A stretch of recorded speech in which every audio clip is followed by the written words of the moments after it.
ఏలూరు జిల్లా జేలుగుమిల్లి మండలంలోని దర్భగూడెం గ్రామంలో భారతీయ జనతా పార్టీ ఆధ్వర్యంలో భారత మాజీ ప్రధాని అటల్ బిహారీ వాజ్పేయి 100వ జయంతి వేడుకలు ఘనంగా నిర్వహించారు.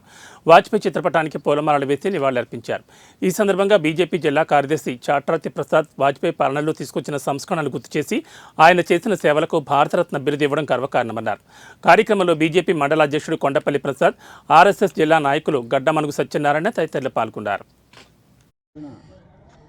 దేశానికి ప్రధాని చేసి ఎన్నో సేవలు చేశాడు. ఈ రోజున ఆయన గురించి స్మరించుకుంటున్నామంటే 100వ జయంతి పురస్కరించుకుని మనం చేస్తున్నామంటే ఆయన ఎన్నో సేవలు చేశారనే దాని గురించి ఈ రోజున మనం స్మరించుకుంటానికి ఈ రోజున అవకాశం మనందరికీ ఏర్పడింది. ఒక సందర్భంలో ప్రధానమంత్రి చేసినప్పుడు 2 పార్లమెంటు సీట్ల దగ్గర రాజీనామా చేసి పక్కకి వెళ్ళిపోయినటువంటి వ్యక్తి ఈ రోజుల్లో అంత నీట్గా పరిపాలన ఇక్కడి నుంచి వస్తుంది. ఈ సీసీ రోడ్లు కానీ ఇవి కానీ మేళ్ళకి వచ్చి రేషన్ ఎవరు ఇస్తున్నారు? కేంద్ర ప్రభుత్వం వస్తుంది.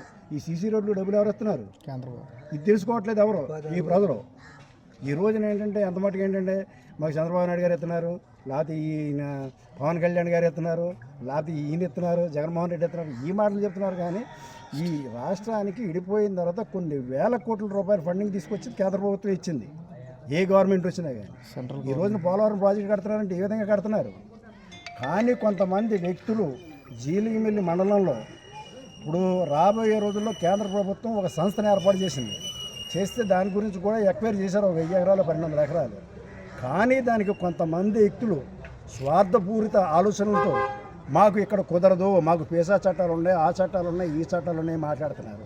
రాబోయే రోజుల్లో భవిష్యత్ తరాలు మనల్ని తిడతారు. ఈ పెద్దలు కూడా గమనించవలసిన అవసరం చాలా ఉంది. చాలామంది పెద్దలు, గిరిజన పెద్దలు వీళ్ళకి చేతులెత్తి నమస్కరిస్తున్నా. రాబోయే రోజుల్లో మన పిల్లలు మనల్ని తిట్టకుండా ఉండాలని మీకు చేతులెత్తి నమస్కరిస్తున్నా. కొంతకాలం క్రితం ఎప్పుడు వెంకటరావు గారి టైంలో కూడా కొన్ని ఏజెన్సీ ప్రాంతాల్లో